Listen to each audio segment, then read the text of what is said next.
Hey everyone, welcome back. We're tackling a topic today that so many people struggle with, myself included, organization. And it's funny. It's one of those things where we think, oh, I should be better at that. But then life gets in the way, right? Oh, tell me about it. But that's why I'm so intrigued by this book we're diving into. Getting organized is easy, actually. It kind of throws out those old just get it together lectures and actually digs into the why behind the struggle. And it does it in such an approachable way. What really resonated with me was this idea of small wins, big impact. Like it completely shifts your perspective on what it means to be organized. Yes. Instead of thinking you need to overhaul your entire life in a weekend, which, let's be honest, just leads to burnout, it's about finding those manageable wins. Exactly. Yeah. And the book breaks it down into these super doable 15-minute chunks. Like who doesn't have 15 minutes, right? Okay, so 15 minutes, even I can handle that. But I'm curious, what's the psychology behind why this bite-sized approach is so effective? Well, it all comes down to this fascinating thing called the Zygarnik effect. Basically, our brains are hardwired to crave closure. Okay, I'm listening. So every time we check something off our to-do list, even something small, our brain rewards us with a hit of dopamine. Oh, so it's like we're actually training our brains to find organization satisfying. Precisely. We're creating positive reinforcement loops instead of those cycles of overwhelm and guilt we often associate with organizing. That makes so much sense. It's not about willpower. It's about working with our natural brain chemistry. Exactly. And the book takes this a step further, talking about how sometimes we think we're organizing, but we're really just rearranging the chaos. Oh, I've been there. Out of sight, out of mind, right? My junk drawer is basically a black hole of good intentions. Well, the book would say that's because we haven't actually dealt with the root of the problem. Too much stuff. That's where the keep, donate, toss method comes in. Okay, I've heard of this, but I have to admit, the thought of actually getting rid of things makes me a little anxious. I get it. It can be tough to let go. Oh, But the book emphasizes that it's not about deprivation. It's about creating space, both physically and mentally.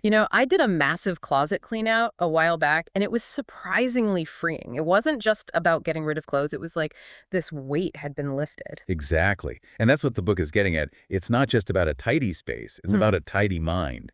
It's about removing the distractions so we can focus on what truly matters. So how do we make that feeling last?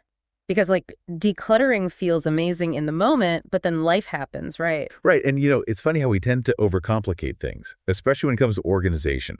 We think we need all these fancy gadgets and systems. Oh, totally. I've definitely fallen into the trap of buying a whole bunch of organizers only to realize I have no idea how to use them. The book actually addresses that. It emphasizes that simplicity is key. It's about working with our natural tendencies, not against them. Okay, so less is more when it comes to organizing systems. Exactly. Remember how we talked about our brains craving closure? Well, they also crave order. And simple systems make it so much easier to maintain that order. That makes sense. If putting something away is just as easy, if not easier, than leaving it out, we're way more likely to actually do it. Precisely. And the book gives some great examples, like using clear bins so you can see what's inside without having to pull everything out. Oh, that's a good one. I'm a very visual person, so I need to be able to see everything at a glance. Right. And then labeling those bins, but not just any kind of labeling. The book suggests facing the labels outward, so you don't have to play detective every time you're looking for something. It's all about minimizing those micro decisions, right? Because those are what drain our mental energy throughout the day. Exactly. And it makes a huge difference, especially for those of us who might not have a ton of space to work with. Speaking of space, I imagine it's easy to feel like organization is a luxury you can only afford if you have a massive house. That's a common misconception, but the book actually dedicates a whole section to small space solutions. And it boils down to one key principle: think vertical. Oh, I love that. I'm always looking for ways to maximize vertical space in my apartment. It's amazing how much storage you can create when you start looking up. The book talks about using shelves, wall-mounted organizers, even the backs of doors. Yeah. I actually saw this really cool idea in the book for using a shoe organizer on the back of a pantry door to store snacks and pantry items. Genius. And it plays on that visual element we talked about earlier. When you can see everything at a glance, it reduces decision fatigue. Absolutely. Now, before we move on, I wanted to touch on something that often gets overlooked when we talk about organization: the digital realm. Oh, yes. Our digital spaces can be just as cluttered, if not more so, than our physical spaces. Right. Like, how many of us have that abyss of a downloads folder that we're too afraid to even open? Or hundreds, if not thousands, of unread emails. It's digital overwhelm. But the great news is the same principles we've been discussing apply here too. So, just like giving every physical item a home, we need to do the same for our digital lives. Exactly. Create folders for different projects, unsubscribe from email lists you never open, set up a system for managing those downloads. It doesn't have to be complicated, but it does need to be intentional. Yeah, I've started using a color coding system for my digital files, and it's been a game changer. Even just visually, it feels so much calmer. But even with the best systems in place, life has a way of, happening. So how do we make these changes last? How do we prevent ourselves from backsliding into our old cluttered ways? That's where the power of habit comes in, which conveniently is another major theme in the book. It's like we put all this effort into decluttering and organizing, but then we forget to maintain it. Exactly. It's like anything else in life. Consistency is key. The book actually compares it to exercise. Oh, interesting. I've never thought of it that way, but it makes sense. Right. You wouldn't expect to go to the gym once and be fit for life. It's about those small, consistent actions over time. So instead of these big, overwhelming organization marathons, it's more about incorporating little sprints into our daily routines. Precisely. And getting organized is easy, actually. Has a really simple but effective suggestion for this. Hey. A 10-15-minute nightly reset. Okay, tell me more about this reset. What does it look like?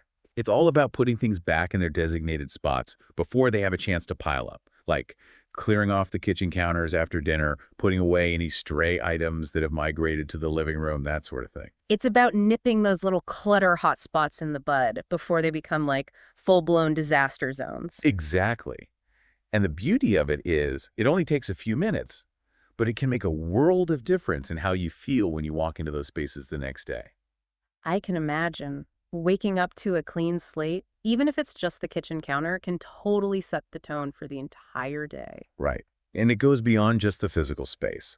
When your environment is organized, your mind feels more organized too. You have more mental bandwidth for the things that truly matter. It's like instead of starting your day feeling stressed and overwhelmed, you're starting it feeling calm, focused, and in control. Exactly. And that's what I love about the book's message. It reminds us that organization isn't about achieving some picture-perfect ideal. It's about creating a space that supports our well-being and allows us to live our best lives. So well said. And as we wrap up this deep dive, I'm realizing that getting organized is easy. Actually, isn't just a guide to tidying up our homes. It's a guide to tidying up our lives. It's about decluttering the physical and digital clutter that's holding us back, creating simple systems that work with our natural tendencies, and building habits that support a more organized and fulfilling life. Absolutely. And the most inspiring part is it doesn't require a complete overhaul. Even small, consistent changes can make a huge difference. Exactly. So for anyone feeling inspired to tackle some organization projects, remember, start small. Be kind to yourself and celebrate those wins. Because every step you take toward a more organized life is a step toward a happier, healthier, and more fulfilling you. So true. A huge thank you to our incredible expert for sharing your wisdom and insights with us today. And to you, our amazing listeners, thank you for joining us on this journey to conquer clutter and unlock a more organized and fulfilling life. Until next time, happy organizing.